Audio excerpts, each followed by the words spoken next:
Let me go ahead and hand out. I'll start over here. When you run out, let me know. So if you're in this One to George. business, and this is directed directly to Melissa, I'll give him one. Pass him that one. we do advise that you become a board. If you become a board of realtors, one of the things that you do is you become a national and a state, and if you're part of the state, you actually get forms within the library to use. They say for free, but it's actually included in your membership. Paying for it. Ain't nothing for free. And I will tell you, the only reason I still belong to a real estate board and pay NAR and CAR dues is there's a thing called Legal Hotline. I get access to attorneys to answer legal questions.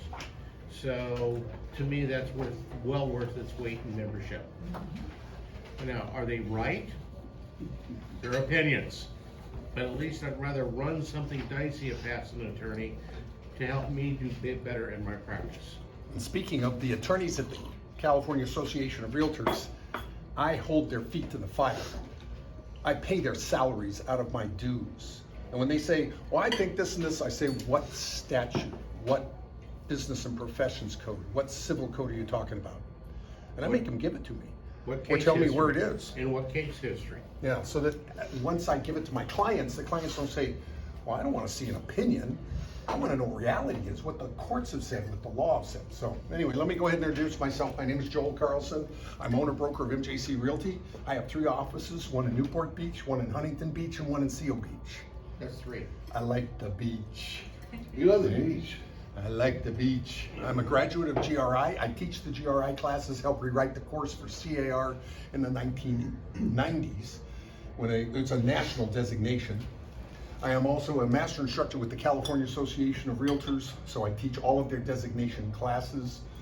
And as a designated instructor from the National Association, I teach the ethics class. So you're gonna have to have, if you're a member of NAR, CAR, or your local association, you're gonna have to have a 2.5-hour class on ethics every 3 years. I'm talking to you, George. Yeah, I know. Every 3 years. Every 3 years. Now, state of California is every 4 years. National Association of Realtors is every 3 years, Wait a minute. 2.5 hours. I don't have to renew my license anymore, right? You don't have to renew your license anymore. But You're I over do 100 still years have old to- and you have 500 years in the business. You don't have to renew it. Okay. But I still have to have an ethics class. Still got to have ethics. Yeah, Shame and like I business. become a crook, you know. Yeah, gotta have You know, ethics hey here. Joel, What if you have no ethics? George showed me a piece of Noah's Ark he has framed on the wall of his house the other No, day. it's hard. Yes, sure. So how do they track 3 hours? 3 years at the national? Why every 3 years? No, how do they track? Oh, they track it through your membership at the association. So what association are you a member of? PacWest? Tri-county? Tri-counties. Yeah. Okay, so Tri-counties, on January 1st of 2025, they will have to have a check mark next to your name at the National Association of Realtors. And the association does that for you. Okay. And I've been teaching that class since I bought the program from CAR back in the 1990s. I am What does also, your class cost if you get the broker class? do you want to get your broker's license? I'm thinking about it, but I don't want to go broke. Wow. When you get a broker's license, doesn't want to go broke. I get it. I am part owner in Real Estate Schools, which is an educational thing that talks about how to get your license renewed, 45 hours in continuation. Also, if you want to get your salesperson or broker's license. So you'll have to have, depending on when you got your license, you might have to have 8 courses, you might have to have 5 courses. And at this moment in time, if those courses would do you any good, and they're real estate principles, real estate practice, appraisal, those kinds of things. If they would do you any good in trying to pass the state exam, I would be more excited. They don't help you. So I get you through those classes as fast as legally possible. You have to have each class for 18 days, because what they think you're gonna do is study it. And then give you over 1,000 questions on how to pass the state exam. Once you pass the imaginary world of the state exam, then you're a broker. All you have to do is give money every year and 45 hours of continuing education every 4 years. every 3 years if you want to belong to NAR, National Association of Realtors, which is CAR in your local association. You're going to have a 2.5 hour every 3 years on ethics. And it just talks about their code of ethics, 17 articles in the code of ethics. So anyway, what we're going to do is we're going to go over these forms right here. Now, I give you all, as a CAR instructor, well, first thing, let's go to CAR. You always got to go to the person sitting in the round chair. I'm not sure what the significance is of the person sitting in a round chair, but that's, you're at the California Association of Realtors. So every day I go here because they change stuff every day. Just to give you a feel for this, at this moment in time, there are over, wherever she sits, we give her one of these. Thank you. There are over 250 possible forms that you could use in zip forms. 250 to do real estate in the state of California. And there are now 47 standard disclosures in the sale of a single family home owner occupied. When I sell buildings like this, I only have 18. It's a little bit different. Residential, they've gone nuts on it. So if we come to here, what I always do is I do search. And under search, I go to new forms. New forms. Under new forms, it gives you the forms we've had, new forms since 2017. Now, this is the new laws, new forms and revisions. The idea here, oh yeah, we got to put in our user. Do we have enough usernames and passwords? You need some extras? I got extras. So this takes us to the new forms and revisions. It goes all the way back to 2017. You say, oh, well, those are old forms. No, they're not. Those are the forms we're using every day. So you need to understand what those forms are, and there's over 250. Matter of fact, there's 259, I've counted them. I'm a numbers guy. It's like, are you kidding me? And then they tell you, don't practice law. Unbelievable. So what I did is I went to the quick summary up here, new and revised forms, quick summary, June of 2023, and I pulled out the ones that are probably for commercial. And the first one we talk about here is animal terms and conditions. Animal terms and conditions. So let's go back here to our form, take a look at this. This is a one-page form. It basically says, hi, if you have a, what do they call it, a service animal. As an owner of the building you want to rent, I can't even ask you to show me proof. It's a violation of federal law. So you bring in your 850-pound silverback gorilla helper animal, I can't say a word. Here's what I have learned. The people with pets treat their pets better than they treat their children. I ask them, why do you do that? Well, because they never argue and they don't ask for money. Anyway, so this is the newest form. Now, I'm not going to go over each form. There was a little change you put in here that basically talked about the federal law, brought it into state law, and now we as realtors have to be aware of it. The next form we're talking about is bed bugs. Holy crud, bed bugs. This is, as far as I'm concerned, this is a knee-jerk reaction from our state legislature where there was a little bit of bed bug outbreak in one of the communities, and they said, we have to have a law. It says you, as owners of apartments, you must disclose that, or rental properties. Whether you have them or not, you got to fill out this form and give it to the buyer, or the tenant, and the home housing provider. You are no longer landlords. That's a violation of federal fair housing. You can't be the lord anymore, okay? You gotta be a housing provider. Well, the tenant has bed bugs. Was it that head? The tenant, they have bed bugs. We have a disclosure. I never have bed bugs. I don't know where they bring them with them. They're their pets. Sometimes they bring them. Didn't I just do the pet thing?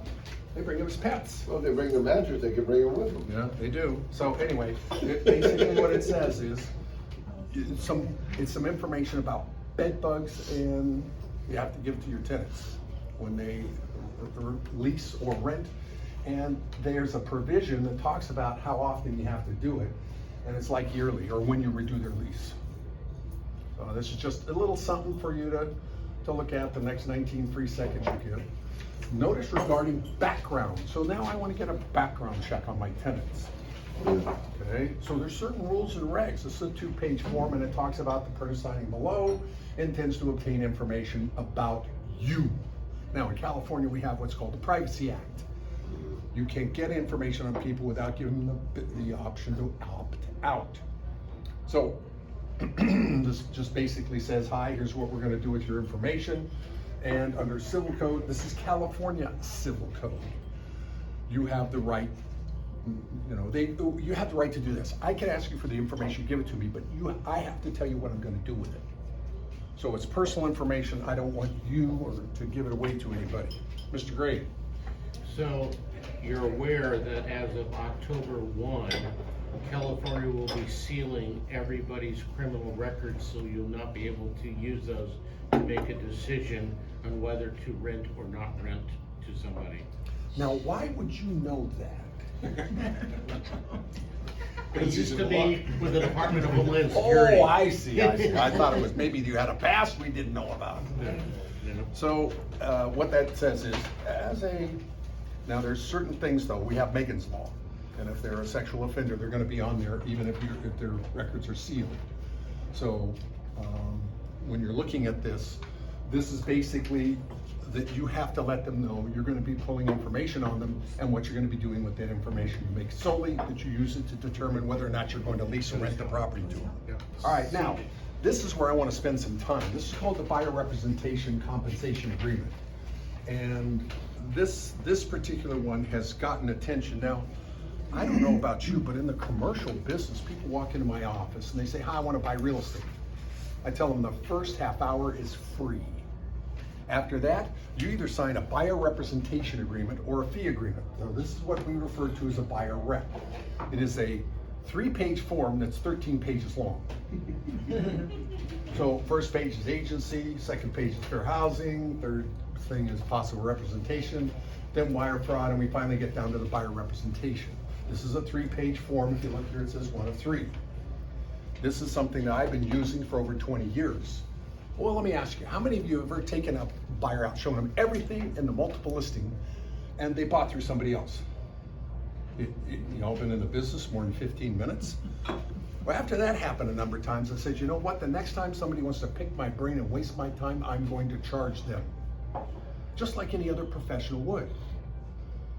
You see, I call you professionals because you are defined as such under our state constitution. Yeah, believe it or not, we have a constitution here in California. It was codified in 1879. It says if you have a state issued license, that's the DRE, Department of Real Estate, and a requirement of continuing education, that's 45 hours every 4 years, you are considered a professional. As professionals, are we held to a higher standard? Absolutely. Then I want to be compensated at that higher standard. So my office policy, MJC Realty, you walk in and say, I want to buy real estate. I say, terrific. The first half hour is free. After that, you're going to sign a buyer representation agreement. If you won't do that, don't let the door hit you on the way out. See, I've gotten old and grumpy. I don't have to put up with the boneheads anymore. Now, this form has come to the light in October of last year. All of a sudden, at the top page of the purchase agreement, the residential, all of them, RPA, IPA, and CPA, the residential purchase agreement, the residential income purchase agreement, and the commercial purchase agreement. Second page of that purchase agreement. Second item down, it talks about a buyer representation agreement. Again, this was a knee-jerk reaction by our legislature. Actually, it transferred to standard forms. One of the things I want to make sure that you're familiar with, this is the buyer representation compensation agreement. This is a 3-page form. Who do you think wrote up this form? Not I filled it in. Who do you think put this standard form together? Attorney. You think attorneys? Wrong answer. It was put together by realtors such as yourself. It is a committee at CAR called Standard Forms. They used to meet 4 times a year. I served on standard forms in the 1980s when the purchase agreement went from 2 pages to 4 pages. I said, nobody's gonna sign this thing. It's now 26 pages, just to let you know. It was like hitting my head against the wall.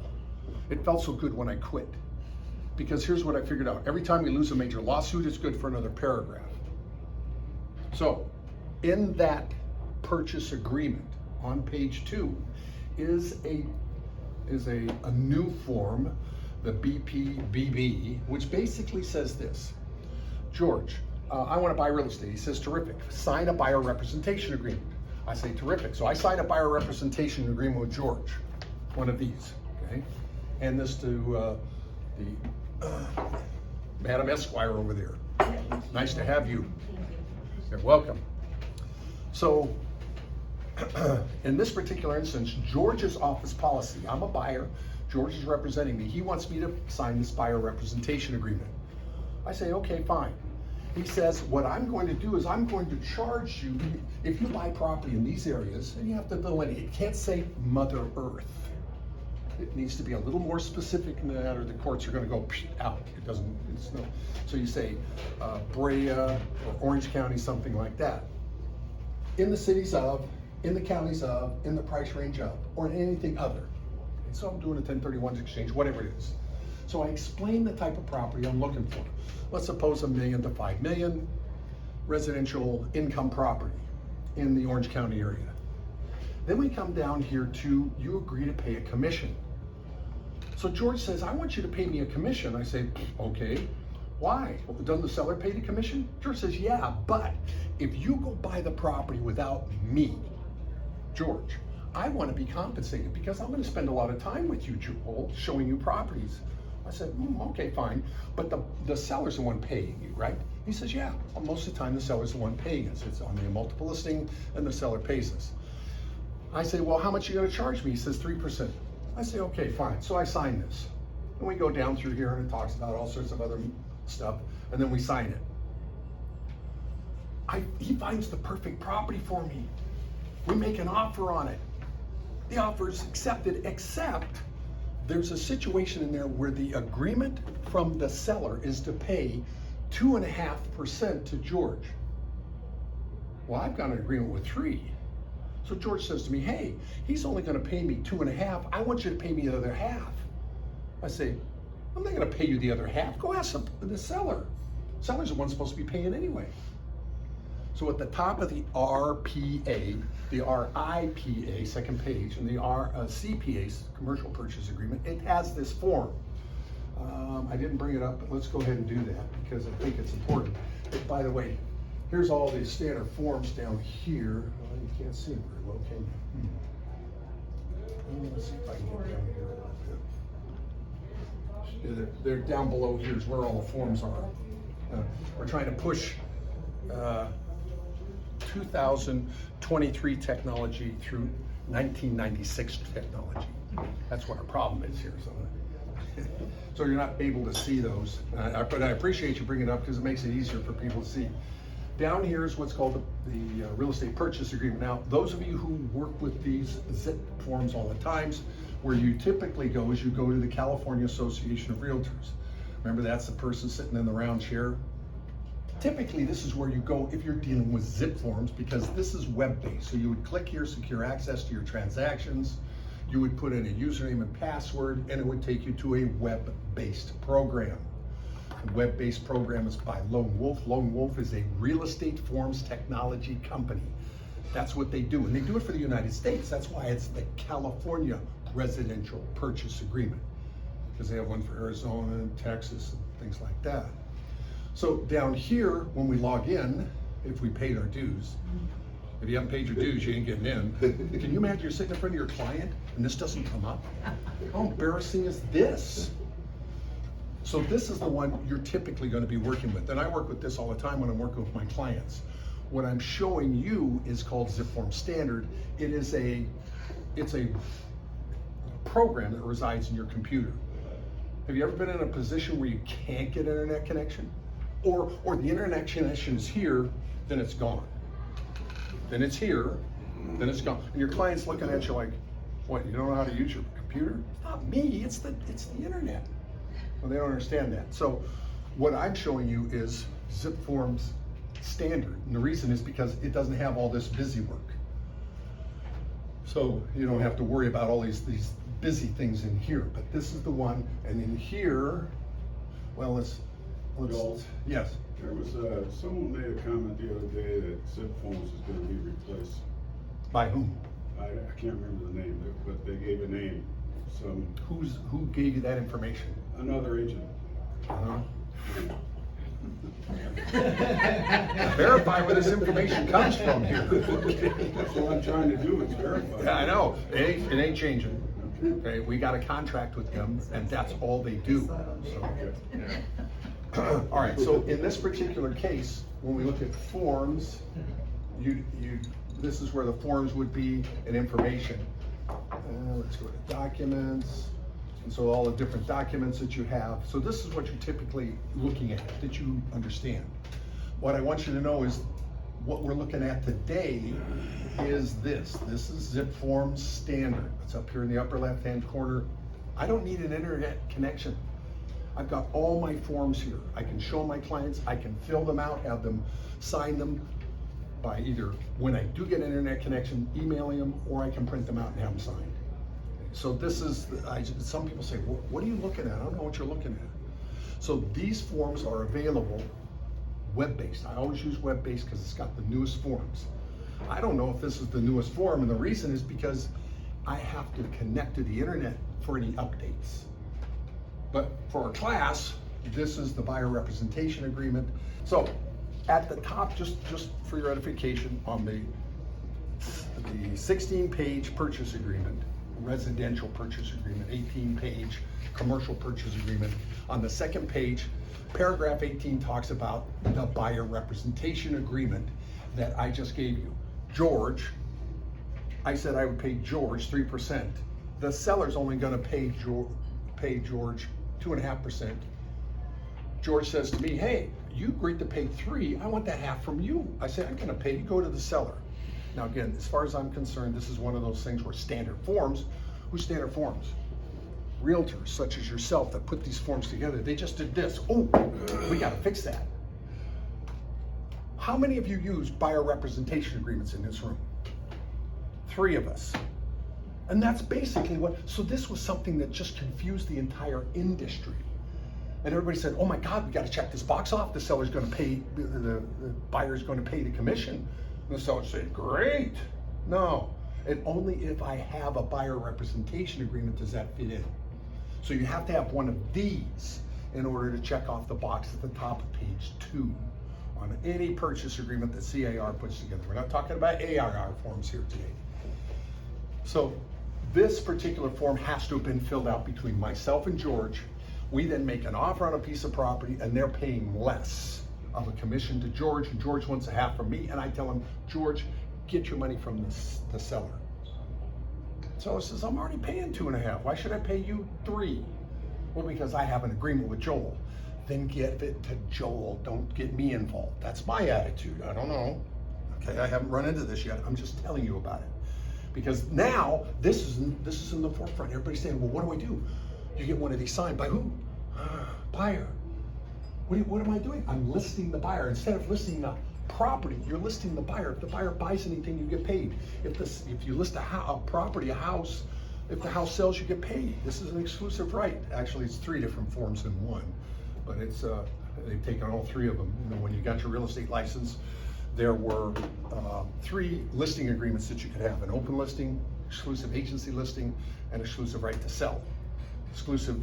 The open listing is I give a listing to everybody in the room. I'm selling this building, I give you all a listing.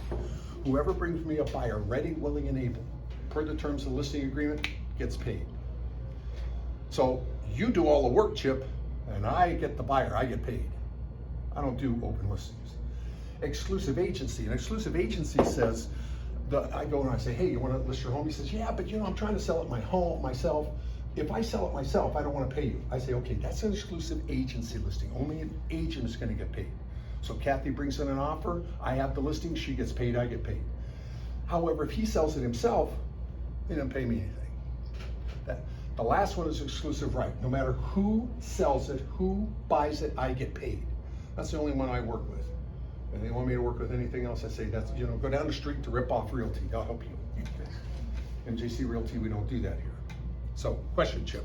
Seller representation agreement similar? A seller rep, that's a listing agreement. Okay. Yeah, you're just listing. It has this wording in Yes, exactly. Yeah, Yeah. all they did is they took buyer, they put seller and put buyer, but the representation is just the listing. So it's called the RLA, Residential Listing Agreement, or CPA, Commercial Listing Agreement, or RILA, Residential Income Listing Agreement. So it's the same verbiage, same words, but what happened was this form got to be in the limelight as of October of last year. And everybody was saying, oh my gosh, what is this form? So everybody's learning about the buyer representation agreement. So I want to make sure that you have a few tidbits here. This is all three of those forms I just talked about in one. You have to check off which one you're doing. And it basically says, hi, you will deal with me exclusively. If you sell it, if I sell it, if another agent sells it, you owe me a commission. Or I have an agreement with you. If you sell it, you don't pay me a commission, the seller. Or it's an open listing, and basically what I call on a buyer representation agreement, see there's the exclusive representation, there's non-exclusive representation, and then the buyer's representation agreed. The non-exclusive, non-representation is, I'm giving you a piece of paper saying, hi, I want you to know how I work. If you do not use my services, I will not be paid. Do you understand that, seller? Buyer, excuse me, buyer. Yes, I understand, good. So if you go to any open houses, if you go to any open buildings, if you're showing the property to anybody and I'm not there, you give them the vampire card. This is the vampire card. They say, oh, okay, I can write that offer for you. No, I'm working with Joel. It's because he has a buyer representation agreement with me. If he doesn't use me, he's still got to pay me. And that's why I use this. So it keeps them working with me. They're not going out and shopping everybody in town. And that's why I belong to 7 MLSs. I said, 7? I thought there was only one. Well, there's CRMLS, but there's 5 MLSs in Southern California. For commercial, there's CREC, there's Bravitas. Now they call it Bravitas, but if they're in Southern California, it's called Bravitas. Español, see? Claro que sí. There is for my listings, there's CREC, there's Catalyst. I call it Catty List because that's how it's spelled. It's not Catalyst, it's Catty List. And there's LoopNet and CoStar. So you have to belong to all of these. In residential, you belong to one, usually the one in your particular area. CRMLS is the one here. That says they do not take these, but in their agreements, they use CAR forms. So those CAR forms refer to this form. And nobody knows what this form is.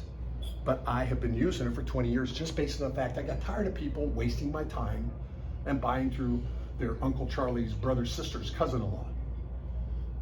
If I do the work, I want to be compensated. So it starts out with, this is the kind of properties we're looking at. This is the buyer agrees to pay a percentage or a flat fee, whatever we agree to. And by the way, it's negotiable. In boldface print, it says the commission is negotiable. So whenever they say, well, this says it's negotiable, I say, yes, up. You have to keep a straight face when you say that, okay? Then the broker involvement. So right to compensation, broker involvement, exclusive representation, no matter who sells the property, I'm getting paid. Then exclusive representation says, if you sell it yourself, you don't have to pay me. And then the non-exclusive, oh please, use me, so I get paid. So those are the 3 that have been combined into one in a 3-page form. You can cancel it, 30 days notice. However, we have a broker protection clause here. The broker protection clause says this. I showed George a piece of property, I'm the agent now. I showed him a piece of property. He went directly to the seller and said, hey, are you listed? The seller said, yeah, but it expires in a week. I say, okay, fine, okay, fine. Once it expires, I'll buy it from you, you won't have to pay a commission. But I've shown the property to George. I give that information to the seller before the listing expires. I have earned a commission because he has an agreement with me. If he buys this property, I get paid. And that's why I like buyer representation agreements. I take my time, effort, and energy. I put together these beautiful performers. I give them to them. We look at these different properties. I make the time available, and then they buy through somebody else. I ain't doing that anymore. How many days How do you much put time in? did you put in? 3 months, 6 months, a year? I don't know. So I have one where I made There's the the offer. point. You As a matter of put fact, the I didn't even make an specific offer. I time. made an letter of intent.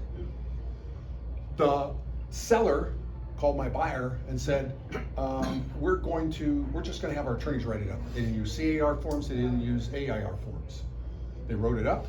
We took to our attorneys, they looked at it, we closed in 15 days. So I think a $30,000 commission for 15 days, no, that's not too bad. So this is one of those things where typically what happens is I spend months and years with these clients. And my attitude is, you are not a customer, you're a client. I take you on for life. If you want to fire me, you can fire me, but I'm not a one-shot deal. Okay, I sold you the property, goodbye. I keep in touch with them and make sure that at some time in the future when they decide to sell it, if they want to buy something else, they come to me. It comes down here and it talks about accounting for payments to brokers by others. So now, this is where this other form comes in, this BPBB form. And it basically says, if I've got a listing agreement with George. George buys anything, he's got to pay me a commission based on these parameters. But it says, if in fact the other person involved pays me a commission, he doesn't have to worry about it. And this is where the people don't understand. They think, oh, well, if you sign this, then I got to pay you, and the seller's going to pay you. No. In that particular case, that's double dipping. Nothing illegal about it as long as everybody agrees to it. But you're making two commissions when you should only be making one based on your contracts. So you just have to disclose that fact. I've had both parties pay me. And I've taken ownership in property for my commissions. I've done all sorts of different things, but it's mine, and it's mine to deal with. Now, if you work under a broker, guess who that commission belongs to? The broker. The broker. That's 10131 of the Business and Professions Code. So if you're gonna wheel and deal with any of these kinds of things, you make sure you talk to your broker about it.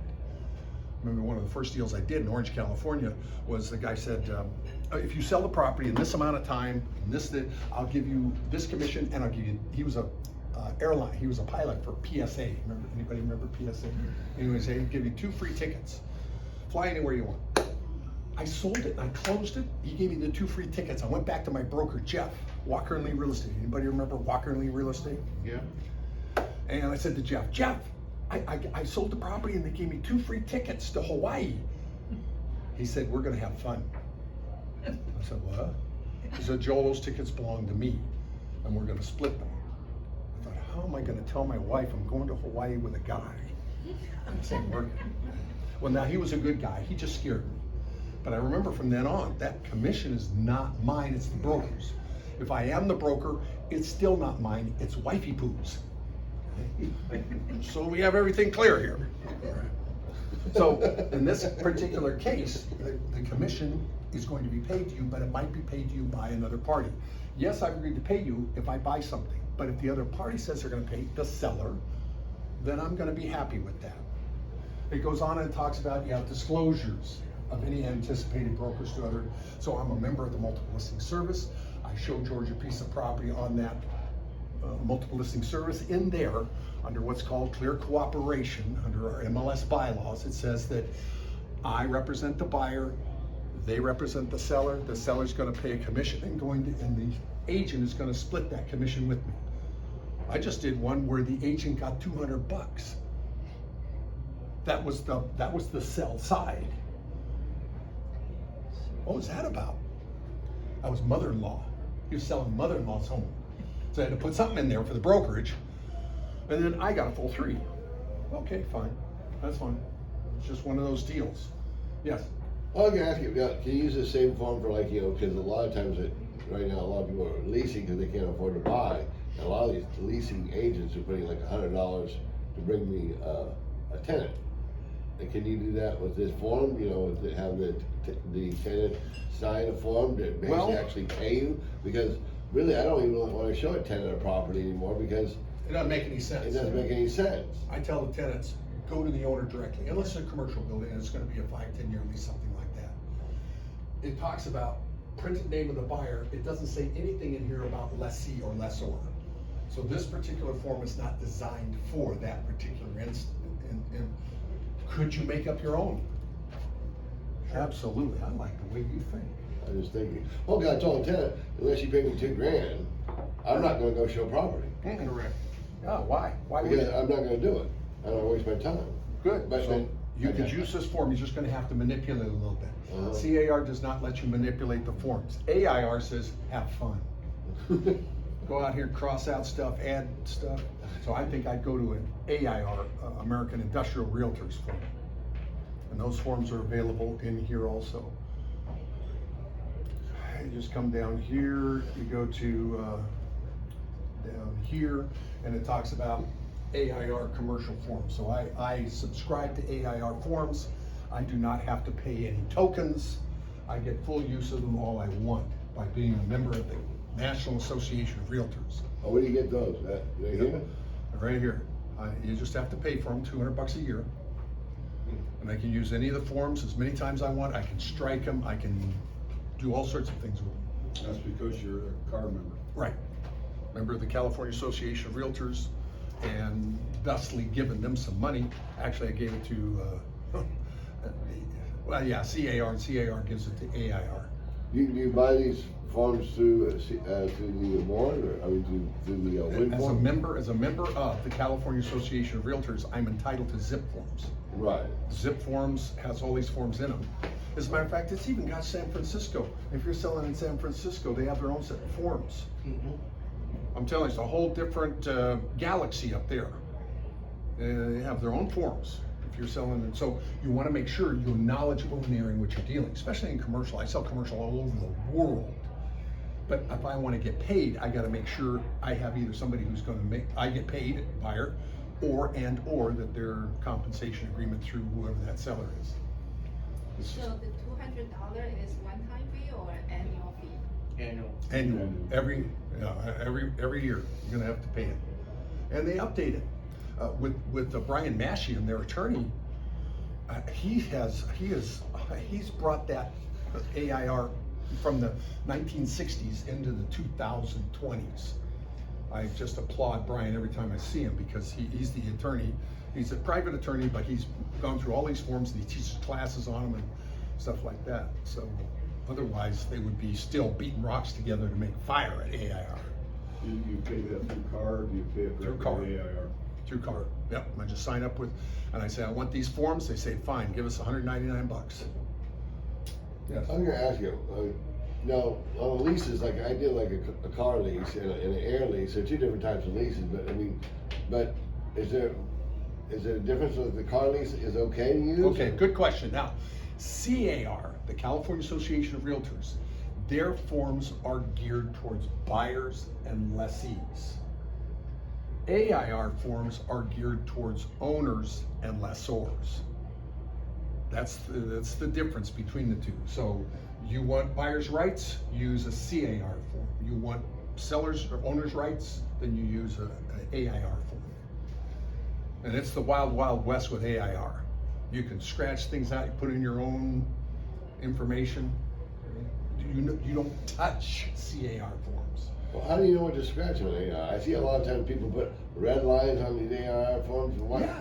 Well, why do they do that? Why? Just, Because they think they're attorneys. I mean, what? I mean, but they shouldn't do that. I mean, As far as I'm concerned, they shouldn't. why you wouldn't scratch out things unless? Why just white it out? Just get a, okay, here's what I've learned. That's why there's You an don't do amendment whiteout. to contract form in CAR. If you white it out, they don't know what it was. If you line through it, it gives full disclosure as to what you're lining out. And in the old days, you know, when I first learned this business, the commercial business, there was nobody who taught you anything. You go to CCIM courses, SIOR wasn't even conceived of. You would go tax me. You would learn on the fly, and it's the wild, wild west for commercial. I just had some big commercial guy with Marcus and Millichap tell one of my top agents, "Oh, sweetheart, you don't know what you're doing. Turn the listing over to me. I'll take care of it for you." I said, "You know it's 2023 that what you just did is a violation of federal law?" We don't care about that stuff. Well, you will. When the feds come knocking on your door, That's a violation of federal law. Do you know who knocks on your door when you violate federal law? FBI. Agent Scully. Mulder, I don't know. I don't want to hear the knock. You need to be knowledgeable about these things, and they're not. So they're just working the deal. So I want you to know, CAR forms, you don't touch them. You don't line them out. You don't do anything. If the attorneys want to monkey with them, fine. And I always want to make sure if I represent the buyer and an attorney is putting together the form, that they are protected, like CAR forms. If I represent the seller and an attorney has put together a form, they're not using CAR or AIR forms, then I want to make sure the seller is protected. Would you line out those forms? I would just leave it the way it is. I mean, the AIR forms, I wouldn't line everything out, would you? I mean. No, see, the problem is, I think that's practicing law.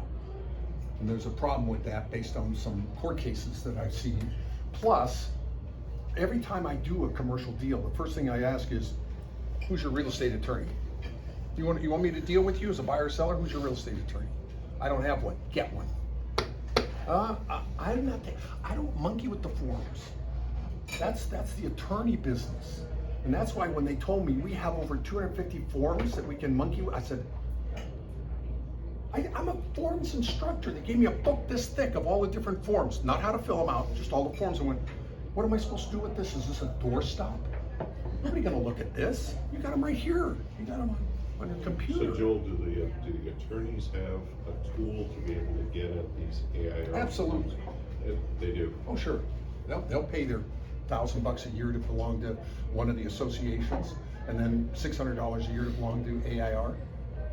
And they can do that independently? So. Yeah, and they just pull out what they think is necessary, depending on the transaction, and they plug it in. And some of them, you know, they write up these purchase agreements. I look at it and go, holy crud.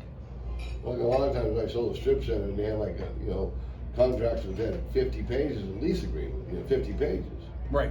So I said, get an attorney. 50-page leasing, 66 with Irvine Company. So I said, get an attorney. I'm not reading all these 50 pages. Well, you're gonna read them, but you're not gonna give them consulting on them. You No. have to be knowledgeable in the area in which you deal. And this is one of the problems that we have. One of the forms that let me see. See, I went straight to this form. Let's go back here a few forms. This particular form right here is the most misunderstood of all the forms. It's in your packet. It's called the agency disclosure. It's under 2079 of the Civil Code, and it's required on all sale of all real property in the state of California. You must give them this form. It is a 3-step process: disclose, elect, and confirm. It is codified under 2079 of the Civil Code, which is right here. So if you want to know what code this is, it's right here in little tiny print. Nobody ever reads. They just read this. Well, they don't even read this. And this is the one I always talk about in my classes. You as real estate professionals must be knowledgeable in the area in which you deal. So if you're dealing in commercial buildings in this area, you have to know the rules and regs of BREA, the rules and regs of the County of Orange, and the rules and regs of the state of California. Because they're all different. I showed you. You go to San Francisco, they don't even use CAR forms. They have their own forms. You don't know that. You make an offer. The offer gets accepted. You don't make the proper disclosures. And there's 5 associations that I know right now that have local disclosures. Local disclosures. They talk about the San Onofre nuclear power plant. They talk about aircraft, egress and ingress, wild animals. So there's all sorts of specific little things in specific areas that you need to be knowledgeable about. And it says it right here. This is where we're getting ourselves in trouble. To both buyer and seller, diligent exercise of reasonable skill and care in the performance of your duties. That means you need to be knowledgeable in the area in which you deal. And I applaud you for being here today. And I give you 3 deep bows in the year of the Golden Rabbit. Because you are going to know more about these forms than 90% of the other agents out there who will not take the time to get more knowledge. And then they wonder, how did we get sued? Oh, wait a minute, let me make sure I'm clear on this one. How many of you like to go to court and lose? Oh, no. How many like to go to court and win? How many don't want to go to court? That's what I'm talking about. If you understand the forms, then when they say you're going to sue, you say, over what? My esteemed colleague here, attorney, she will let you know. 128.7 Civil Code of Procedure. When they sue me for fraud. Does errors and omissions cover fraud? No. No. So if you're convicted, you lose your license like that. If it's a frivolous lawsuit or has no merit, it's just a frivolous lawsuit, or there's a legal term for that. What's it called? Frivolous lawsuit. Anyway, if they sue you and it doesn't have any merit, you can countersue under 128.7 of the Civil Code of Procedure. That means, attorney, you're suing me, coming after my license. I'm going to sue you and come after your license, because that's a malicious prosecution. I ought to get a call the next day. Oh, Mr. Carlson, let's not get excited. I know we're suing you for $20 million, but we'll settle for $200. That's a frivolous lawsuit. Okay, so I just want you to know, I don't do any of these kinds of things. I always consult with an attorney because of that liability. And I always ask them, who's your real estate attorney? And then I want to know, who's your tax person? I used to ask for their CPA, say, I don't use a CPA. Who's your tax person? Why? Because they're going to explain the forms to you, your attorney.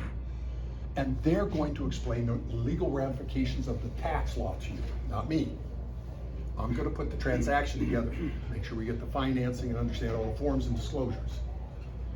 I'm gonna ask you, a lot of people. We got a lot of questions. We're going to charge you $1 for each question. Okay, I'll pay. I'll pay. Because you're worth it. So anyways, because a lot of people sell their property, they don't know about the capital gains, when they're primary residents, and then, they bought that property for $200, they're selling it for $2 million, and they don't realize that they're gonna get hit hard by the IRS, but, you sell the property anyway. So is it your right to tell them that, or you just let it go? What I do is I tell them, there's benefits to, if you own your piece of property, you've been 2 out of the last 5 years, you can sell it, you can get $250,000 individually, $500,000 aggregate. But you tell them that? I mean, I tell them that, it's a matter of public rule. Okay. It's law, right there. Right. You can even tell them the code, IRC 121. Yep. Yeah, because a lot of people I don't want to be an accountant, so I'm not an accountant. It's a matter of public, Yeah, it's code. public record. Right. Yeah. There's nothing new and exciting about that, it's been around forever. Right. The one that's getting more stuff right now is 453 Yeah. of the Internal Revenue Code, seller carrybacks. Sales. Yeah. So I sell a $20 million building and I loan you $10 million. I don't have to pay any taxes on the $10 million until I receive it. So, we're gonna see some more of those based on the lower interest rates. We got people want to take over existing loans. Yes. I ran across a situation the other day where on the ARR form that a lot of people don't know is that it says on there that if you're leasing a property and the the owner doesn't pay the agents, you're responsible for that commission. Yeah, they can put, see, this is I what we thought that don't was understand horrible. is, under law, you're not a party to the contract. It says right here, when you look at the purchase agreement, it says, buyers and sellers are the parties to the contract. Agents are not parties to this agreement. On a listing agreement, and this is a listing agreement, this is a buyer representation agreement. I am listing the buyer. I am a party. A listing agreement, I'm the broker, you're the seller, we're parties. Now we can discuss this stuff, but if I'm not a party, you're not supposed to be telling them these things. You're supposed to say, here's your options, you pick. But so many agents are getting in trouble because they do not give the disclosure properly, 1. 2, they overstep their bounds. And it says right here, you're to give this, the law requires each agent, that's you. This is the agency disclosure form. All real property sales in the state of California. It says, the law requires each agent with whom you have more than a casual relationship, whatever that is, to present you with this disclosure form. So you gotta give it to them at a specific time. Before you become an agent for them, you gotta give them that form. Question, yes? So, in addition to the attorney and tax person question, so if the buyer or seller, whoever you represent, they don't have an attorney or tax person. I tell them get one. I don't know what your policy is, I'm just telling you my policy. And I'm not telling you what to do. I'm gonna give you 3 caveats.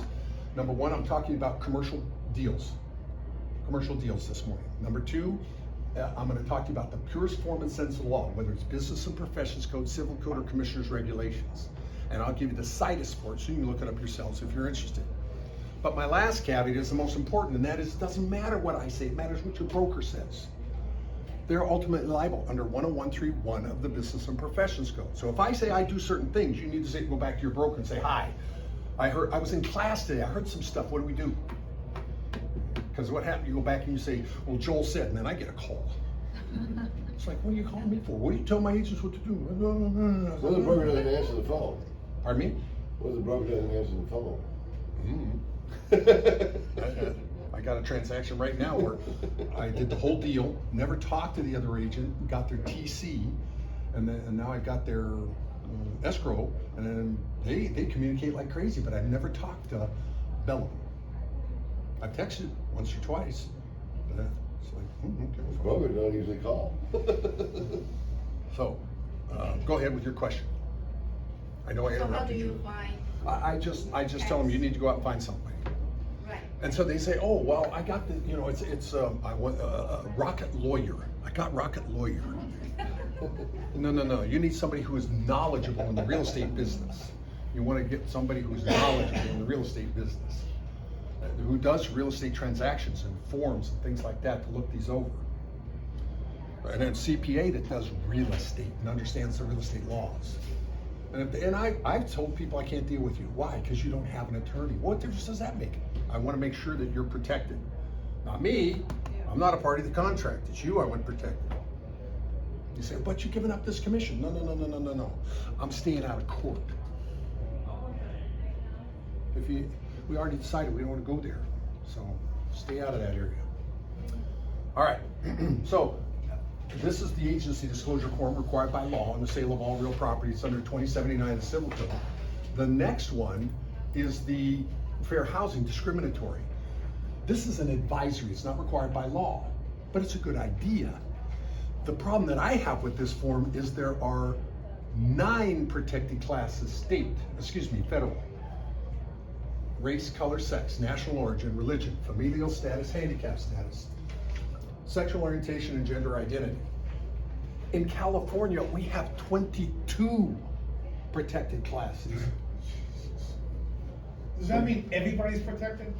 Well, it says right here, If you're on the 22 list. it says right here, any arbitrary characteristic. So the fact that you wear glasses, I don't want to deal with you. I'm protected. You are. Yeah, it says right It there. says right there, that's an arbitrary characteristic. Welcome to California. You know those shoes? I ain't dealing with you. Now, this is I get in only- a lawsuit. This is only for 1 to 4s, or is No, this is commercial. commercial also? Yes, yeah. Now, it's an advisory, so it's not required by law. It's just an advice, just a good idea. The CAR attorneys have said, sometimes when you give these things out and you explain them to your clients, it keeps you from getting sued. The word housing threw me. Well, it comes under the law. That's what it started with in 1968 up in Washington, D.C. It was called the 1968 Fair Housing Law. Updated in 88, updated in 93, 92. So, Angel. Oh. So- Boss Coffee. does that mean Mas Cafe. even if you, Buy a pot to coffee. even if you are dealing with land with no housing on the top of the land, you Right. still need those walls? You Sign, don't, right? let me think. You need them, but they're not required by law. Why? Because you know what BIA is? Bureau of Indian Affairs. Yeah. They got all the land out there in Palm Springs. Okay, they have whole sections out there. Yeah. And if you don't deal properly, you get the knock from the feds. BIA, come see you. And then the next one, this is possible representation, more than one buyer and seller. Are you ready? Strap yourselves in, because I'm gonna launch you. Realtor A says, I got this listing. Realtor B says, hey, I got a buyer, he wants to make an offer on the listing. Realtor A says, send it to me. Send it to me. My client calls me up and says, hey, I wanna make an offer on A's building. I call up A, I say, hey, is the building still available? Yeah. Got any offers? Yeah. What are they? Can Realtor A tell me what Realtor B's offers are? No. Offers are not necessarily confidential. Buyers advise that the seller or the listing agent may disclose the existence of the terms or conditions of the buyer's offer. It is signed by the seller, buyer, the buyer's agents, the seller's agents. You have no excuse not to know that this is a law. It just recently changed. I've been taught all my life you can't do this. And yet here it is. You can't. You need to be knowledgeable in the area in which you deal. Everybody signed it. Everybody says they've read this. Nobody's ever read it. Okay? Comes with all contracts that the CAR puts together. I want to ask you your opinion, because a lot of people. Opinion? Yeah. No, that costs you $10. Okay, I'll pay it. All right. Okay, so anyways, so. Cash first. Okay, well, I have to get some credit card loss. Anyway, so the big thing is so what happened is a lot of people are using this Sky Slope, and they're using the DocuSign, right? So most people that are disclosing, or the sellers or buyers or whatever, no one's really reading anything anymore. They don't read anything. Now, that's one of the problems I have with DocuSign. DocuSign says, go here, go here, go here, go here. Digital Link says, let's review. So I only use Digital Link. I want to go through the contract with them. I say, I'm sending you this paperwork, you're going to sign it, but I want you to call me. Why? Because we're going to go through it. Why? Because it's important you understand what you're signing, hot rod. Oh yeah, because they don't disclose something, it's still on your, your back, your dime, right? And the courts are getting loaded. You know, we had the COVID brain in 2000. People were buying property with no contingencies. They remove all contingencies with the offer. Right. And now they're finding out there are problems with the homes. And so they're suing the agents. The agents are saying, no, we have a CR. That's a contingency removal with offer. You knew what you were doing. You can't sue me. They're saying, I'm going to sue you anyway. And they're lining up like 747s coming into LAX at the courts. It's unbelievable. How? Wait a minute, you signed the contract. You know exactly what, well, you should have known. I used to sit down with people and they go through the forms. Now they just get sent to them and they Yep. DocuSign and it's done and it's over. You get a check and you say, see you later. DocuSign's already got a couple of court cases on that. Where the people said, we never read anything, we just signed where they told us to. That's what the agent told us to do. Wrong answer. All right, question, another question? Yeah, Yes. I have a question on this. The answer is no. Any other questions? No, anyway. It says buyer and seller, be advised that seller or listing agent may disclose the Right. exact terms. You don't Mike, have to. you don't have to. Okay. Why would you not though? Because it might be a counter to what your program is. You're not what part of your the strategy contract. is. You're not a party to the contract. Why would you do that? Because your seller tells you not to. That's the only reason. Now, what seller in his right mind is going to say, I don't want more money? They all want more money. It's the buyer. And that's why it says right here, potential confidentiality agreement. So when I'm filling it out for a buyer, if I fill it out for a buyer, then I got to ask the buyer, in this particular instance, they're going to be able to give your offer and show it to everybody. Do you want them to do that? No. Then we need a confidentiality signed by the seller. That's all. You don't have to do this, but it says they may. So when they start telling about these offers are, people, you can't do that. You didn't read your contracts. Now, I'm not saying you have to use CAR contracts. I'm just telling you this is the law. One of those new things that came up to make your life more interesting. You know the old Chinese curse, right? May you live in interesting times. Whew, we're in them. And then the next one that comes down here is wire fraud. This is a biggie. I was on a phone conversation with the head attorney at the National Association of Realtors. She was telling me about a wire fraud case for $2.4 million. I don't know about you, but I don't want to hear about any 2.4 million. So, and here's what the crux of the whole thing was, and why CAR has put this in here. Number one, you want to have something with your escrow officer, something in here about your escrow officer. You have a code. So we open up an escrow. I say, buyer, contact your escrow officer. If they send you an email to get wire money, you call your escrow officer and you give them the code. Don't write it down, don't email it, don't text it to them. It's just an oral code. If they don't know what the code is, don't wire the money. And this is what happened. They hacked into the Wi-Fi, and that's why I use what's called a VPN, virtual private network here. This is my VPN. It says, hi, you want to get into Joel's computer? You have to go through Charlotte, North Carolina. And the boys in Charlotte, North Carolina say, what y'all doing in Joel's computer? They don't let them in. So they didn't have this. So what happened was they got into, they got into the computer. So it says right here, use a secure Wi-Fi. This is from the National Association of Realtors, the California Association of Realtors, and the legal staff at CAR. Use a secure Wi-Fi, have a VPN, virtual private network. If you don't know what that is, he's selling them right now. He's not selling, but he'll explain what it is. And then you want to make sure you have a code only with the escrow officers. They hacked in. They hacked in because they didn't have a secure Wi-Fi. They found out the email. They copied the email and they wired it to it. It was in East Uganda where the money went. They traced it there and it was gone. Yeah, our escrow company got hit for some ransom or something. They got hit for a ransom. Yep. They wiped out their whole server, everything. Yeah, that's called ransomware, where they take over your computer and they don't give you any information until you pay the ransom. And they didn't pay the ransom, so they wiped out the computer. And that's why you always have a backup on an air gap server, whatever that is. Okay. So then the buyer's compensation. So what I want you, it's a 3-page form, but you need to go over it. You need to look at it a little bit. And it's not that you read it once and say, okay, I got it all. You need to go over it, and then you need to, if you're, well, I'm not going to ask who's members of CAR, but you have access to the CAR attorneys and to all of their information. So down here, when I go to the California Association of Realtors, and I always know I'm here because there's that person sitting in the round chair. I always go to the person sitting in the round chair. Then I know I'm at the California Association. I don't know what the significance of the round chair is, but I know I'm at the California Association of Realtors.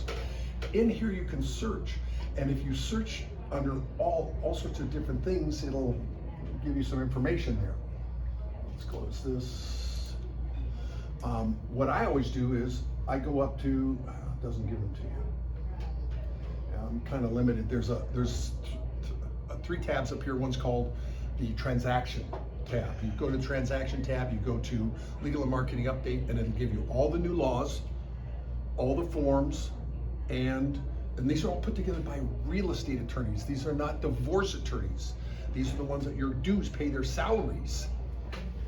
And so you can, oh, here it is, Transaction Center. So you click on Transaction Center. You can go down to, it's supposed to have another area in here called risk management. It does right there. Is risk On management? the right side, drop Yep. down right Is, there. is risk management a big deal? Yeah. Absolutely. And it tells you about the 150 subjects, 50 plus different categories. So now, hi, tell me about carbon monoxide detectors. Here's a flyer on it, put together by CAR attorneys. California Association of Realtors has 7 questions in it. Tells you all about carbon monoxide detectors, when they're required, when they're not. So you come down here, it gives you legal tools, launches, resources. Okay, so here's the Q&As, and I go in here all the time and look at these question and answers, because remember I was telling you about 47 standard disclosures in the sale of a single family home? 18 when you sell a building like this? Here's where I got it from. I came right here to the sales disclosure chart. Under the sales disclosure chart put together by CAR legal staff, right here, revised January of this year, it breaks it up into 4 areas. Residential 1 to 4, commercial. So if you count residential, 47. You count commercial, 18. Some are no, some are yes. And this is where I come, I called them up about 20 years ago. I said, you guys put out this form. Are you doing classes on this form? They said, no. I said, then I'm going to. Because as a CR instructor, I want to make sure that you understand what's going on out there. This is getting to be serious stuff. This is not fun and games anymore. You got it. This is not mom and dad do it on the weekend kind of thing. You have to be knowledgeable in the area in which you deal. That's the reason I do these classes, because you need to be knowledgeable. It's just getting to be, there's too many, you know, in Newport Beach where I live, when you get pulled over, you violate driving laws, you get pulled over, they don't ask you for your driver's license, they ask you for your attorney's license, because everybody has one. There's more attorneys out there and you got seconds to live. I'm just telling you the different amounts of information that's available to you. And present company accepted. They wanna go with the people who are knowledgeable. That's why it just amazes me, they pass the bar. Did you know, in order to take the bar in the state of California, you do not have to have a JD degree? That's correct. You can walk in off the street, if you can pass the bar, you can become an attorney. What are we doing here? If you've ever looked at the bar, that damn thing is impossible. It's unbelievable. I don't know how most of them pass, it's just crazy, it's worse than real estate. All right, so let's go back here to our forms, and we're talking about possibly might have a dual agency situation, broker authorizations and obligations. You do not make decisions for your clients. It says right here that if they have any questions, they are to get their information from a source that is knowledgeable in the area in which they're dealing. So I'm going to go to SRM and make sure that I find out what kind of problems there are with the property. Get a phase 1, phase 2 done. And it talks about buyer obligations, good faith. AIR says you need to have $100 in there in order to make it an option. In order to make it an option. I don't know why they came up with that, but that's their CAR says, hey, you have 5 elements of a valid contract. You have capable parties, lawful object, mutual consideration, or mutual consent and consideration, and then it's in writing. 5 elements of a valid contract. You have those 5 elements, you're good. You don't need money. AIR says you need something given by one, accepted by another. There's no discussion. And then it talks about any material, and it talks about mediation in here. There's no arbitration in here. In this buyer representation agreement, this is a listing agreement. If you look at the listing agreements you currently have, in the listing agreements that you currently have, there is no arbitration. If you want arbitration, you're going to have to put in another form called the arbitration form. It's mediation. And as a certified mediator, here's what I find out. And some of you who have not seen me speak before or not got my background, I teach at the University of California at Irvine, UCI. So that's why they call me the professor. Okay? So that, sometimes people say, well, why do they call you this? I don't know why. Well, that's the reason. Whether right, wrong, or indifferent, that's what they do.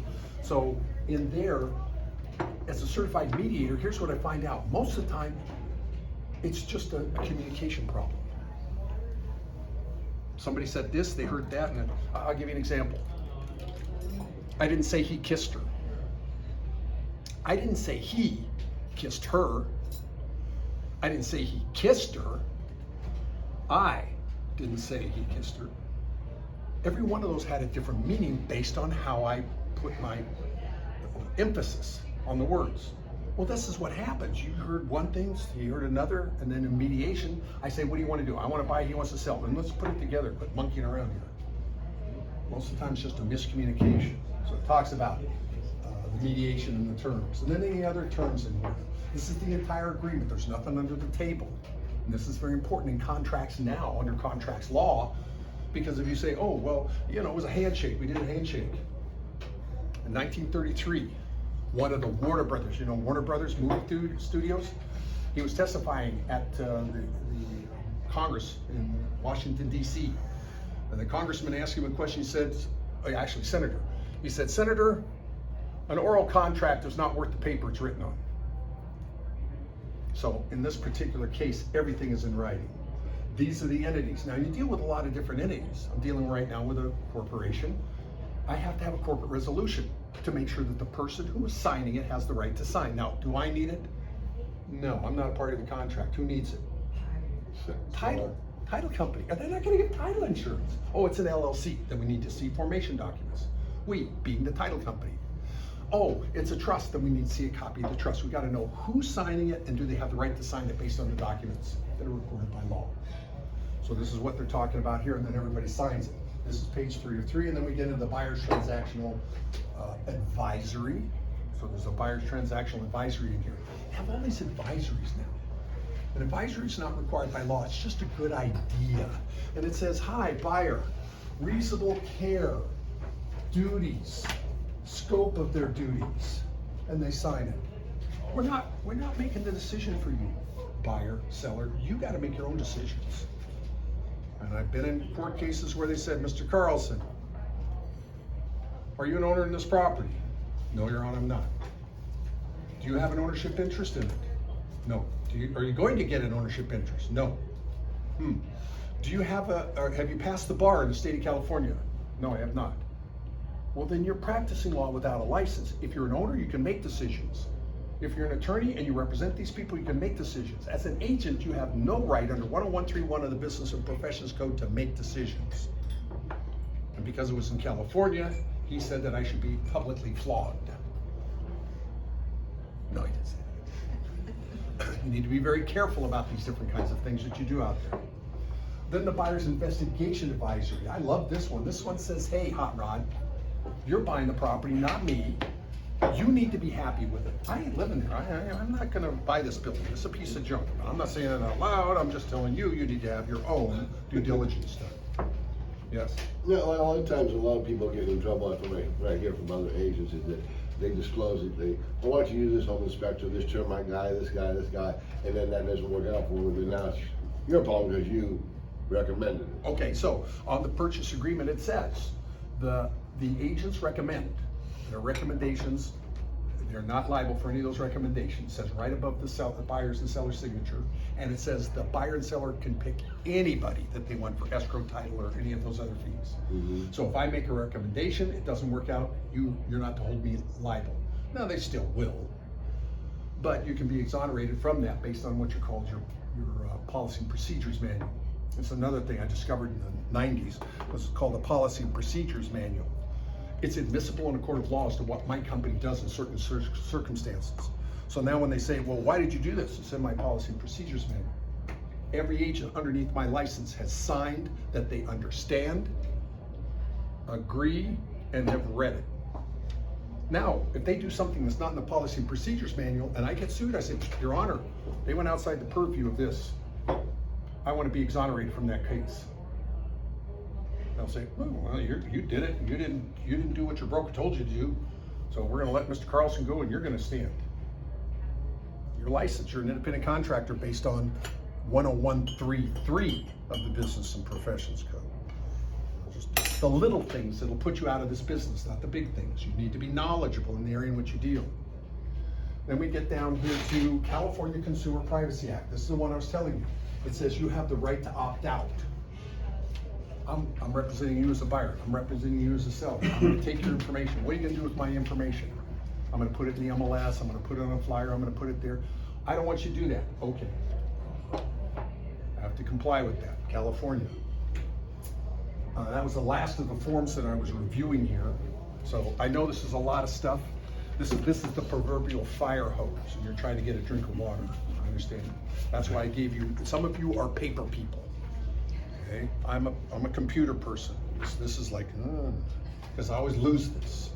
But for those of you who want to make notes or take a look at this, now, here's my contact information. If you say, Joel, at some time I want to talk to you about this. I have a question. Okay? Here's my contact. Oh, I don't know. That's interesting. Let me put it in here. And I'll be happy to do a 1031 with you on business cards. That's an exchange. Okay, good. Just checking here. Okay. Great job, Joel. Thank you. My pleasure. Well, thank you.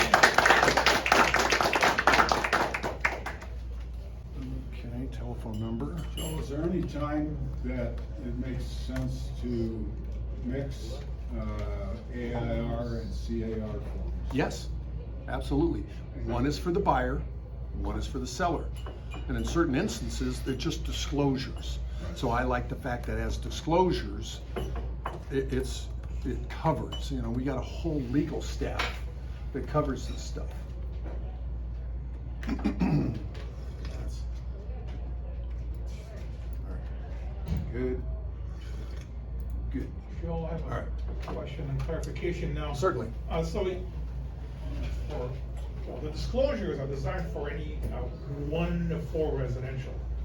All of them are just, there are certain ones that are from everything. And that's the ones where I showed you here. when I went to So CAR.org. even if it's not required, it's just good practice to do it anyways. Absolutely. And somebody says, well, that doesn't even apply to this transaction, like the homeowner's guide to earthquake safety. You only have to give that out if the house was built before 1960. Since it's an electronic, I give it to you anyway. I don't care if the house was built yesterday. Why? Because they change the laws every 15 seconds. And they make them retroactive, which is a violation of our Constitution, but who cares about that? So I give them everything. If it's down here, and this is residential we're talking about, but in the commercial aspect of it, I give them to them anyway. So this is the Yeah, commercial. give it to them anyways. Yeah. If it says, it's just, it's a It's few not electronic. required by law, but it's just good practice to do it. And they don't have to sign it. Yeah. Because now they have a forensics determination. It was sent from my computer, went over these lines of communication and went to your computer. Whether you read it or not, I can use that as a court of law as to what I have done to transmit the information to you. And Joel mentioned something about your office PMPs, policies and procedures. In my, one page of my policies and procedures is, regardless of the real estate transaction, over disclose, and over disclose, you're never wrong. And that's the one line in there. I love it. And they always say, well, what's the most important thing about real estate? Location, location, location. What's the most important thing about having a real estate license? Disclose, disclose, disclose. So, what do you see the trend going on with the lawsuits that are happening with the commission? What's your gut? What's your take? Well, as a CAR instructor, every day I receive copies of the court cases we're involved with and the ones we're losing, and I'm supposed to tell you about them so you don't get in the same problems. And the propensity is up about, I don't know, I want to say 100%, but it's probably more like 1,000%. The problem is it takes you years to calendar if they're going to sue you. So they always have this. Hi, Mr. Carlson, we're going to sue you. Oh, okay, fine. You get your first hearing in front of the judge. Have you done your mandatory settlement? No, Your Honor, I haven't. Go outside. Get it done. Go out. Go. So you put on the boxing gloves, you go outside, and you'll try to work the deal out. If you don't work the deal out, then 3 or 4 months later, then you can get in front of the judge again. They don't want to hear from you. They don't want you in there. They want you to figure this stuff out for your own. In Europe, if you said, oh, there was a hole in the yard and I fell and hurt myself in the hole. Well, do you have eyes in your head? There's nobody's fault but your own. Here in the United States, oh my goodness, a poor baby. I know you were robbing the house, but when you left, you fell in that hole and got hurt. So we're going to pay you restitution. Forget about all the things you stole from the people. That's a famous court case. Well, if someone sues you, they tell them, do you have a $10,000 retainer? Because that's what you have to pay the attorney. Oh, that's Just to get started. And then I love it when the errors and omissions. If you're being sued for fraud, errors and omissions goes, hey, once you get it released from fraud, we'll talk to you. Joel, there was a Yep, couple covered. more forms in here. Oh, okay. Uh-huh. Which ones did I miss? Oh, yeah, I did miss some, didn't I? Rental, Tenant occupied and then rent cap. rent cap. Yeah, rent caps. Sue, yes, I apologize about that. So we got tenant occupied. So this is for 1 to 4 residential units. The reason I put that in here is it's kind of a general form, 1 to 4, and it talks about tenants to remain in possession. This is what's called a SIP form, seller in possession. You sell a house, we don't know when it's gonna close. But when it closes, then the seller will pack, move, and clean the house. We're not gonna do it ahead of time, because what happens is they move and it doesn't close for whatever reason. And the buyer is sitting at the front door and their stuff is sitting on the lawn because the movers dumped it off, nobody can get in, and the seller's waiting at their home going, you know, where's my money? So we use the seller in possession. This is called an SIP form. This is actually a TOPA, but it serves as a, oh, this is a good court. Are they You ready? replacing the SIP? Pardon Is me? this replacing the SIP? No, this is in addition In to it. addition to it. Yeah, the seller in possession says the seller's gonna stay there afterwards, but it is conjunction with the TOP, the tenant in possession addendum. Here's the court case, you ready? The parents went to sell a home. They had a boomerang. You don't know what a boomerang, you throw this kid out and he comes back, right? So he's living in the house and they sell the house, they close the house, they moved out, but the boomerang didn't. There was no rental agreement with them. So that when they went to unlawful detainer action, the judge or pro tem said, you don't have a rental agreement here, so you're gonna have to go to Superior Court. It took him 6 months to get rid of the kid.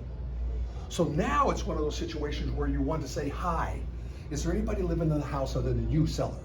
Yes, who are they? And they get them to sign this. So they gotta be 18 years of age or older. And capable. You know, they got special needs, that's something different. But capable of contracting. It's unbelievable the things that are going on now. We just think, oh, this is easy. No. I know this is 1 to 4, but this is a famous court case on the TOPA, tenant in possession.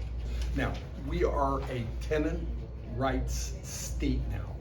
So you have to have just cause evictions statewide in order to kick people out.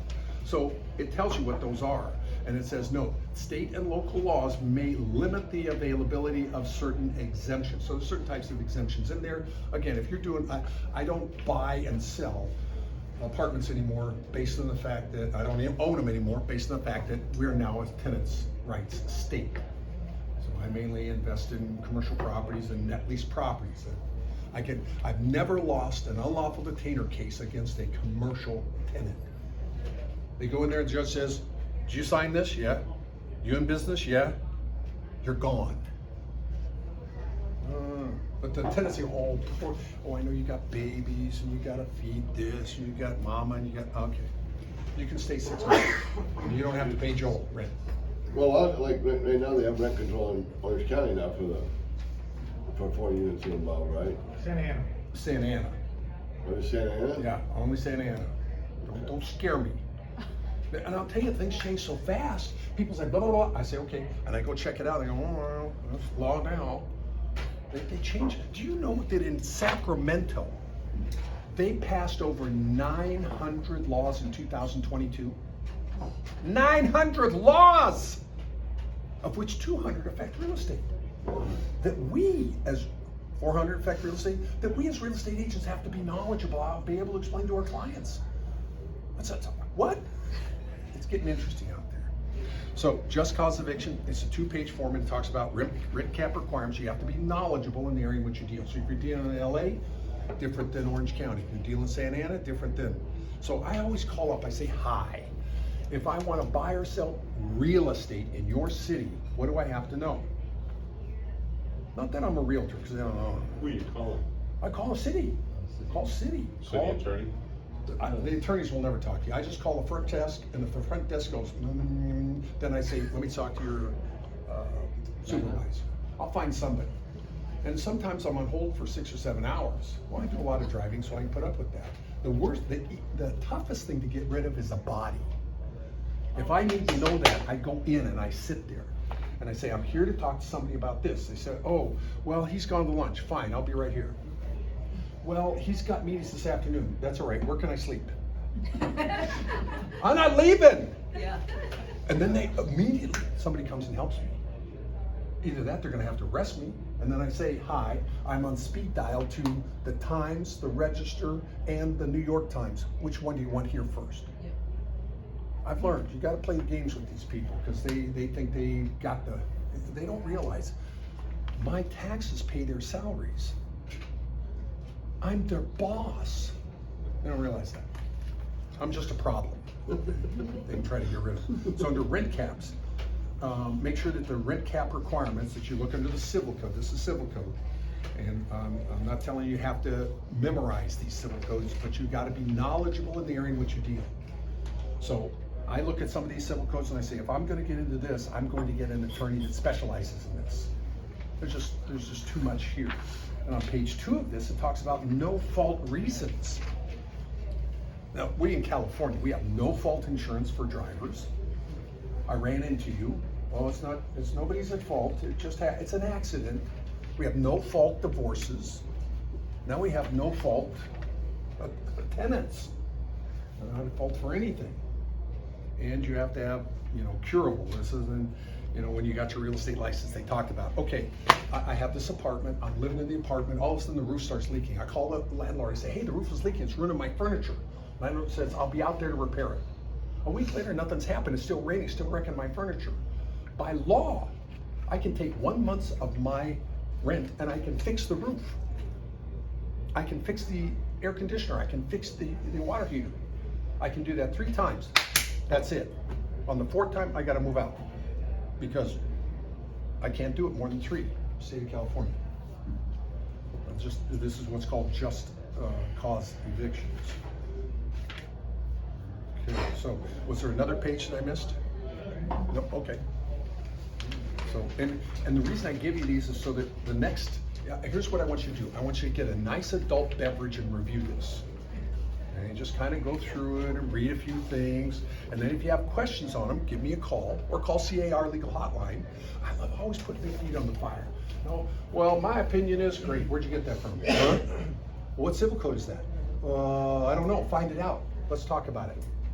I don't want your opinion. Opinions are like, and everybody has one. Okay? I want to know where you got this from. What is the court case? What is the law? What is the precedent? Because that's what I'm going to have to use when Dr. Ducati gets in the room. Oh, let me give you one of these. Your homework is to read it. And then, you have to have a report. You have to send me a 15-page report. This past president of the Realtors Commercial Alliance, as well as famous realtor in the area, and I guess member of this group. I did not know that. When did they let you out of jail? A couple weeks ago. Okay, good. I just checking. Actually, they deported him from Japan. Deported again. So anyway, John and I go way back. Shared apartments, no, shared offices together, and things like that. He's got 2 great sons, both of which have gotten their real estate license. Whoa, only one. Okay, fine. I was just checking. The other one's in Hawaii. Okay. You know, I got a call from Hawaii. They want me to teach real estate classes there. I said, why do you want to Haole? Teach real estate classes in Hawaii. You know what Haole is? That's what they call people that are not mainlanders. Okay. So I got an invitation. They sent me the paperwork. I thought, what? I figured they had enough people there to teach real estate. Anyway.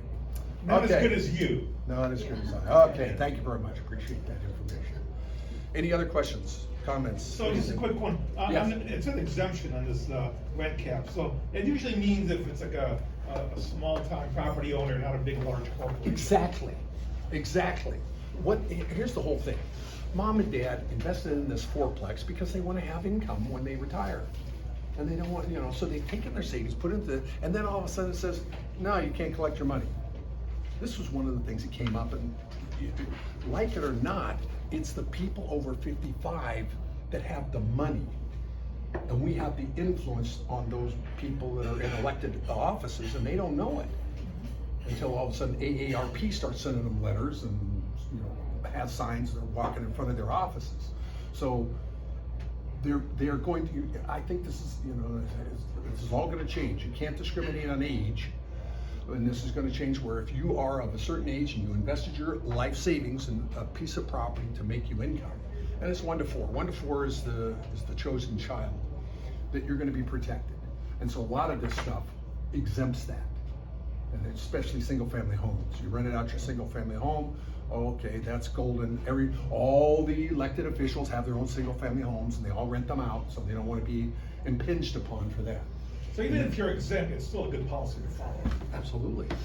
Yeah, and the corporations, it's one of those things that's always kind of bothered me from the aspect of the United States was based on capitalism. And if you'll pay the price, then I'll charge it. And if you say, no, you gotta bring it back to socialism or communism, I don't think that's what our Constitution said. And I'm a constitutionalist, so it's one of those, I have a little push-pull. Now I want to help people. I'm a Kiwanian, been 47 years as a Kiwanis, we help the children. I serve on CERT, Community Emergency Response Team.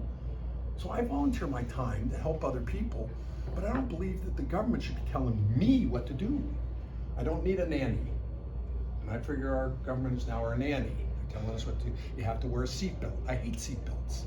Okay? I've gone through the windshield. I still hate seatbelts. And when I ride my moto, I will always wear a helmet. I wore the helmet before they even had the law. But why don't you let me make my own decisions? And if I get, then that's because everybody sues everybody else and then they lose, and then all of a sudden it's like, oh, well, we gotta have a law. I have to get off the soapbox, Chip. What other questions do you have on real estate? So, how many forms are About there now, misdemeanors. Joel, on commercial, I mean, residential? There are total forms, I'd have to count for residential, but there are total forms in zip forms, 259. They added 4 more forms as of July 1st of this year, 4 new forms, but they got rid of 3. So it was 258, now it's 259. And they updated, when you go to where I showed you, go here, you can update CAR, they updated 66 forms here. 66 forms were updated. So you can go into search, new forms, and you can see the 66 forms there. You can see new forms. That is always amazing. And that's what I did. I went to the new forms, 2023, July 1st, and I pulled out those that affect commercial. And those are the ones I talked about today. They had little changey poos, not big stuff. And there's no new forms in there. All right, new forms.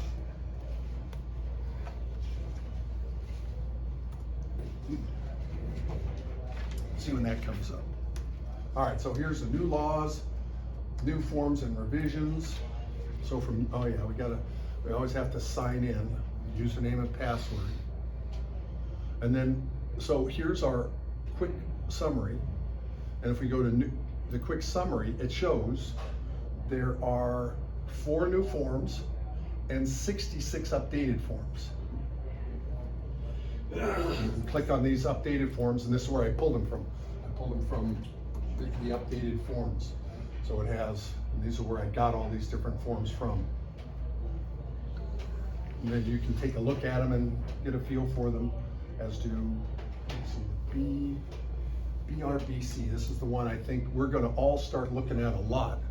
The broker compensation, buyer representation agreement. So buyer rep, and that's the one I put in here. You're gonna start, everybody's gonna start using these now. You know what I got the other day on the listing, it was, the sale price 1.4 and the agent wanted a 3%. And so he sent a 3% modification of the broker. So I said, I'll send it to the seller. I said, because I'm not offering 3%. It was, you know, I told, he thought I was getting a bigger portion. He said, no, I don't do that. You just have to have. So I sent it to the seller, and she's a broker also, but out of the area. And she was upset at him. He almost lost his client's deal just behind that. Yep. Because nobody understands what's going on here. So what happened was, the seller was asked to pay the buyer's brokerage commission, but it was only a portion. Yeah. Oh, I gotta get going here. Thank you for telling me. All right, I've got a plane I gotta catch and go up to the great state of Truckee. Good skiing in North Carolina. You're flying into Sacramento and driving up? Yeah, All right. yeah, go up the 80. I might take the 50, go through Tahoe. What do you think? A little longer. Yeah, but it's so beautiful. It is. Oh man, I love To see that the drive. water level up. All right, so let me see, 2, 4, 6, 8. There you go, pass around some of those. Again, I'm happy to talk. Now, don't call me up and say, I got a complaint about buyers and sellers. We don't do the complaints here. We do the complaints on Thursday afternoons at the yacht club. Okay, if you have a complaint about buyers and sellers. And if you have a legal question, you call to a legal. Introduce yourself, please. I'm Shilpa, but I do estate planning. I don't do real estate specific stuff, but I do probate, estate planning, things like that. Yeah. But somebody in your office does real estate. No, No? we Oh. refer to John Baker. Okay, Johnny John J. Baker. There you go. Johnny J. He's a Baker. great guy. Oh, John Baker, yeah. Bulletproof. Okay, good.